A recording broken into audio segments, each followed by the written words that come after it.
Hello everyone, I'm Food for Dogs, and today we are having a very overcast day.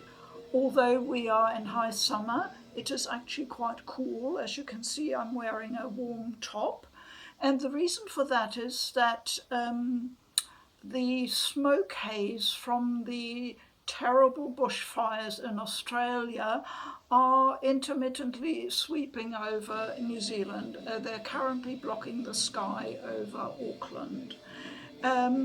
You notice the ash particles in the air, so if I cough in between and have a bit of water, that's the reason why. I don't know whether you've ever experienced it, but it is not very nice when the sky is sort of blocked out.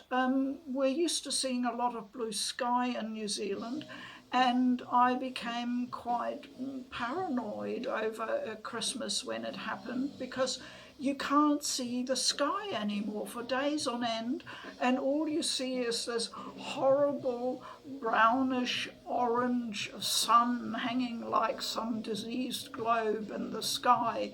It is not pleasant.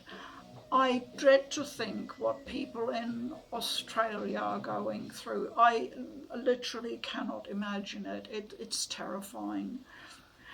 You ask me, what has all this got to do with video games?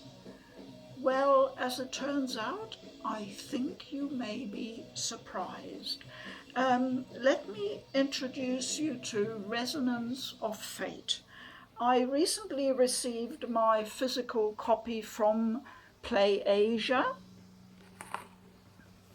and as you can see, the Asian edition is not called Resonance of Fate, but End of Eternity. Apparently it's always been called that in Japan, and just for the West it was originally called Resonance of Fate. When it came out first on the PS3 exactly 10 years ago, so in 2010. It is an unusual game. I've had the PS3 copy for a while. I have to admit I haven't played it much because it is a very difficult game. I sort of got stuck early on, and that combined with the graphics meant I sort of walked away from it. I found the graphics a bit difficult in the PS3 version, although the characters are beautifully done. A lot of the backgrounds are very sort of muddy, and I found I got a lot of eye strain. I got tired when playing it, so I guess I just kind of stopped.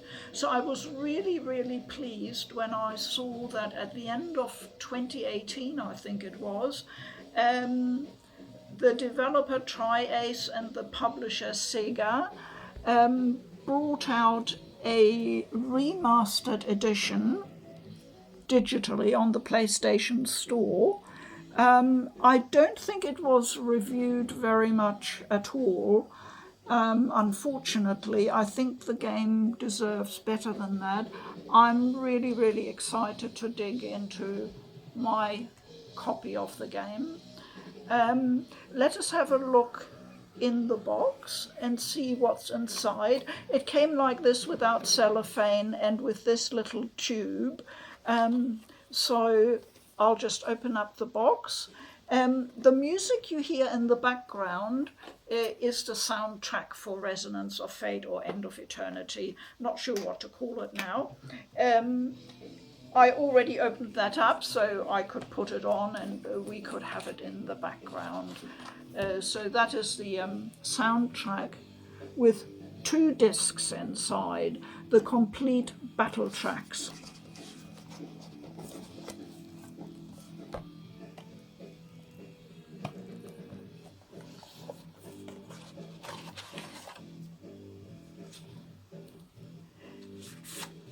And that's the box, which is well designed. It has a picture on the back,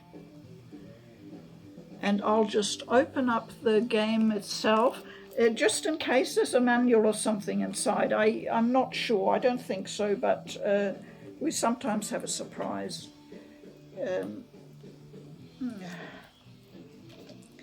Be nice if even my cheese knife can't get in, then we have a problem. There we are.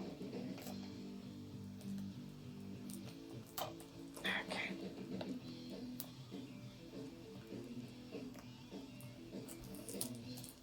There we are.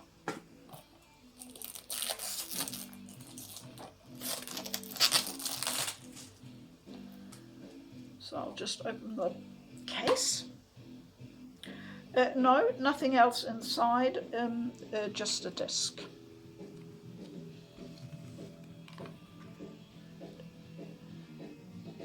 So that is a compact, rather small, but nice collector's box with a small art book.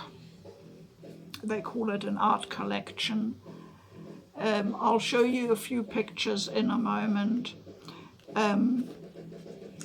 This is the frontispiece.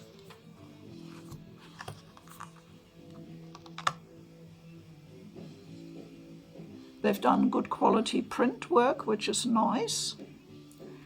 I think you can see, I'll show you the, I think there's some backgrounds you can see.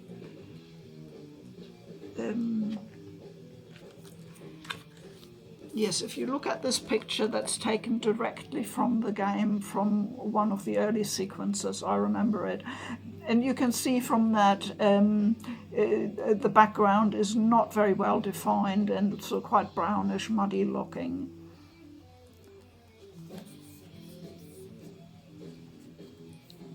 So, as you can see, I have the strategy guide, and I'm very glad I do, because it really is helpful for this game. There is a lot to learn.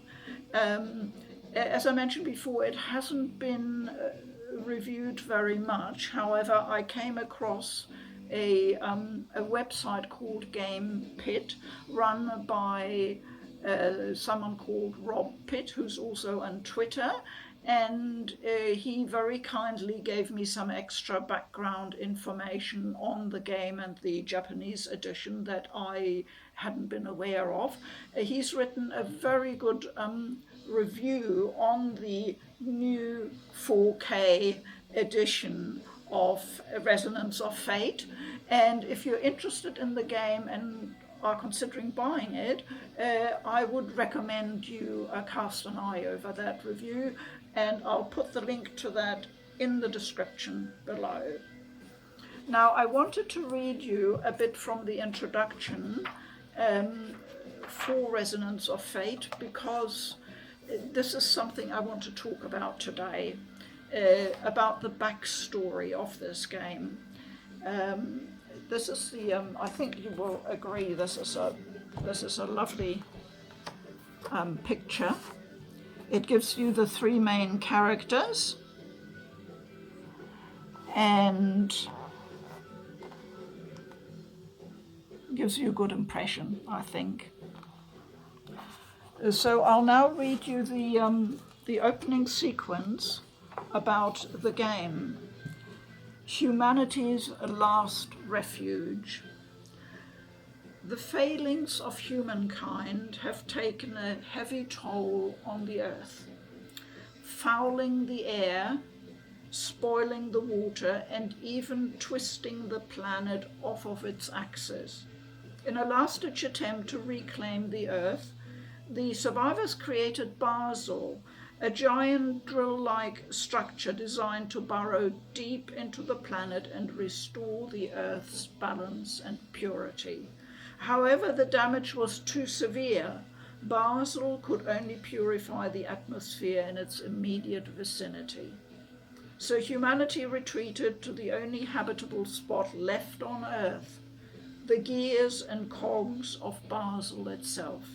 Scrap metal hovels coalesced into shanty towns and eventually grew into cities, parks and factories. The wealthy elite made their way to the pristine surfaces of Basel's highest levels, while the poor were left to eke out a living on the fouler gears below. Basel was not built for this. Once again, mankind's destructive habits are taking a heavy toll on their home, and minor malfunctions are snowballing into full-scale disasters.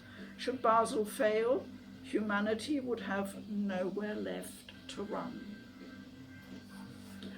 And when I read this, as I was preparing for this video, I thought, this sounds familiar. This was written over 10 years ago, but back then we already knew about the planet warming up far too much, about climate change, but nobody anticipated how fast the problems would accelerate. And I'm reminded of this as we sit here tracking what is going on in Australia. And I'm reminded of how much has happened in the last few years. I've just taken a few notes just to remind myself. For example, just a year ago, exactly a year ago, we had the Amazon rainforest burning. I recall when I was a kid, a long time ago in school in geography lessons, our teacher used to say, looking at the globe, pointing out South America and the huge Amazon basin, and she always said, the Amazon is the lungs of the world. If anything should happen to that huge rainforest, we are all doomed. And I've never forgotten that phrase, the Amazon is the lungs of the world. And it frightens me, to be honest, to see how it's being hacked down and burnt.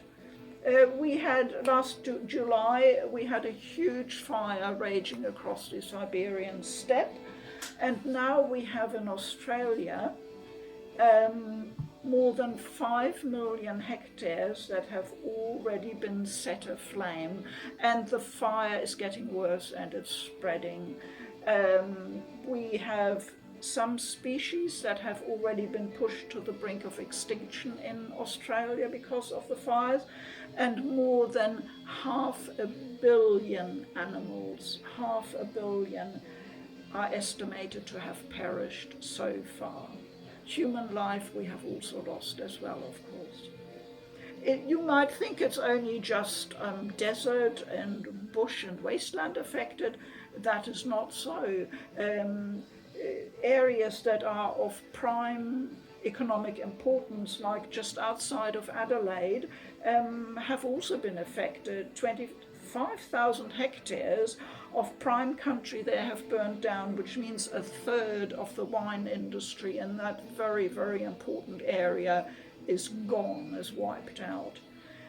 In the capital of Canberra, the air quality is so bad that the postal service has had to stop delivering mail. Just let that sink in for a moment.